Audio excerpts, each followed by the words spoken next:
Welcome to our series, the Bhagavad Gita for All. Namaskar. Chapter 17, Śhraddhā Traya Vibhāg Yog, or the Yoke of the threefold division of faith. Today we celebrate Rangapanchami.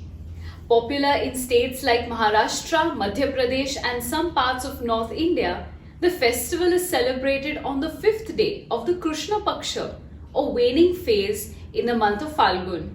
It's believed that the Holika Dahan, lit during Holi, has purified the atmosphere of the rajasic and tamasic particles. This has created a positive aura all around us. We use gulal to celebrate the festival as a symbol to invoke the deities through the play of color. Another objective of Rangapanchami is to invoke the pancha tatvas, or the 5 elements that make up the universe. These elements are believed to be present in us humans too, and hence we call upon these elements to restore balance in our lives. Rangapanchamicha khub shubhecha.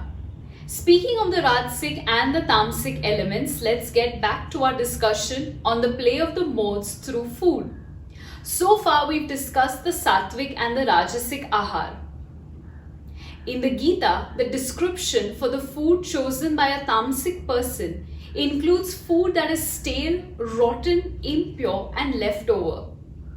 Humans will not on purpose choose to eat food like this, except for some leftovers of pizza or curry.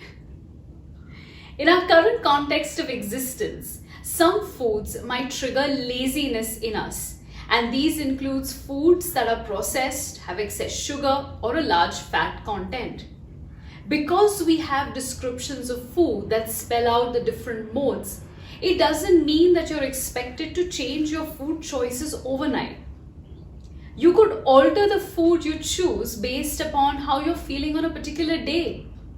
Our aim is to keep our body healthy. Do make sure you don't take your physical existence for granted. That's the takeaway I'll share. It's now time to shift our focus from food to the next aspect that Sri Krishna points out, Yajña. Yajña is central to our Vedic tradition. It involves performing rituals and saying aloud mantras before a sacred fire. Yajña therefore means sacrifice, devotion, worship or offering. Let's analyze the 11th shlok from this Adhyay. अफलाकाङ्क्षिभिर् यज्ञो विधि दृष्टो य इज्यते यष्टव्यमेवेति मनस् समाधाय स सात्विकाः. Aphala akangshibihi means performing the sacrifice but not having or keeping any expectation of a reward. Vidhi drishta means following the Vedic scriptures. Yashtavyam evati means performing the sacrifice for the Lord alone. Any sacrifice or yajna that one performs, keeping in mind the Lord, is according to the Vedic injunctions and is performed without the expectations of any reward, but instead with the firm conviction of your mind that this is your duty. Such a yajna is said to be of the sattvic nature. Are all yajnas as straightforward as the ones we just described? Not quite. One does come across rituals performed not just with great pomp and show, but also with some kind of an expectation, some reward, some benefit. Sri Krishna points out that such a ritual is of the rajasic nature. The elaborate setup, the show of prestige, the ask from the sacrifice.